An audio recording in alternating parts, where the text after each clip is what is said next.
Same class, same teacher, same syllabus, तरी पण काही विद्यार्थी टॉपर आणि काही विद्यार्थी ॲव्हरेज. असं का? नमस्कार विद्यार्थी मित्रांनो, मी प्राध्यापक उद्धव जंगले, UCC क्लासेसच्या या चॅनलमध्ये आपलं स्वागत आहे. आजच्या व्हिडिओमध्ये बघणार आहोत आपण काही मुलं टॉपर आणि काही मुलं ॲव्हरेज. तर असं का होतं? तर टॉपर मुलं जे आहेत त्यांची थिंकिंग जी असते ती ॲव्हरेज स्टुडंटपेक्षा वेगळी असते. तर टॉपर आणि ॲव्हरेज स्टुडंट यांच्या थिंकिंग मधला डिफरन्स आज आपण बघणार आहोत. तर पहिला डिफरन्स आहे, topper focus on learning not just mark. Topper विद्यार्थी जे असतात ते लर्निंगवर फोकस करतात, जिथे ॲव्हरेज विद्यार्थी फक्त मार्कांसाठी 2 दिवस आधी अभ्यास करतात. टॉपर स्टुडंट हे लर्निंग म्हणजे कन्सेप्ट अंडरस्टँड करून घेतात आणि ऑटोमॅटिकली त्यांना ती एक्झाममध्ये चांगल्या प्रकारे लिहिता येते. आणि ॲव्हरेज स्टुडंट हे फक्त मार्कांसाठी परीक्षेचे 2 दिवस आधी अभ्यास करतात आणि मग मात्र त्यांना ते प्रॉपरली जमत नाही. दुसरा डिफरन्स असा आहे, long term focus versus short term panic.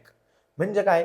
तर ॲव्हरेज स्टुडंट जे असतात ते शॉर्ट टर्म पॅनिक होतात. म्हणजे एक्झाम आली, एक्झामचा टाइम टेबल आला की ते टेन्शन घेतात, भीती त्यांच्यामध्ये तयार होते की आता कसं करू, आता माझा अभ्यास झालेला नाही, अशा अनेक प्रकारचे प्रश्न त्यांच्या डोक्यामध्ये येतात. त्याऐवजी टॉपर स्टुडंट जे आहेत ते लॉंग टर्म फोकस करतात. म्हणजे शिकवण्याच्या पहिल्या दिवसापासून ते त्या कन्सेप्ट क्लिअर करत चालतात आणि एक्झाम असो की नसो त्यांच्या रुटीनली ते व्यवस्थित अभ्यास करतात, समजून घेतात आणि त्यांचं वाचन चालू असतं.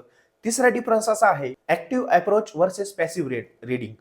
पॅसिव्ह रीडिंग म्हणजे काय? तर ॲव्हरेज स्टुडंट काय करतात? फक्त रीड रीड आणि रीड, म्हणजे वाचन वाचन आणि पुन्हा फक्त वाचन वाचन करत राहतात. पण त्याऐवजी टॉपर विद्यार्थी जे आहेत त्यांचा ऍक्टिव्ह अप्रोच असतो. म्हणजे ते वाचलेलं समजून घेतात, समजून घेतलेलं स्वतःला एक्सप्लेन करतात, अंडरस्टँडिंग करतात किंवा ते ऍक्टिव्ह लर्निंग प्रोसेसेस वापरतात. जसं की स्वतःला जे वाचलंय ते स्वतःला समजलं का नाही हे टेस्ट करणे, ते लिहून बघणे, ते दुसऱ्यांना एक्सप्लेन करणे, अशा स्टडी मेथड्स जे असतात ते टॉपर स्टुडंट फॉलो करत असतात. चौथा डिफरन्स आहे, ownership versus excuses. Average student जे असतात ते एक्सक्युजेस देतात. वेळेवर मला हा चॅप्टर समजला नाही, आम्हाला शिक्षक चांगले नव्हते, आम्हाला चांगलं शिकवलं नाही, असे एक्सक्युजेस हे ॲव्हरेज स्टुडंटकडे असतात. पण त्याचऐवजी टॉपर स्टुडंट जे आहेत ते स्वतःची ओनरशिप घेतात. एखादी गोष्ट चुकली असेल तर ती स्वतः मान्य करतात आणि तिथून पुढे ते अभ्यासाला लागतात. म्हणजे आपल्याला स्वतः लक्ष द्यायचं आहे, स्वतः अभ्यास करायचा आहे, अशी ही ओनरशिप जे असतात ते टॉपर मुलं घेतात. आणि मग ही विचारसरणी दोघांमध्ये असते जी आपण बघितली ती.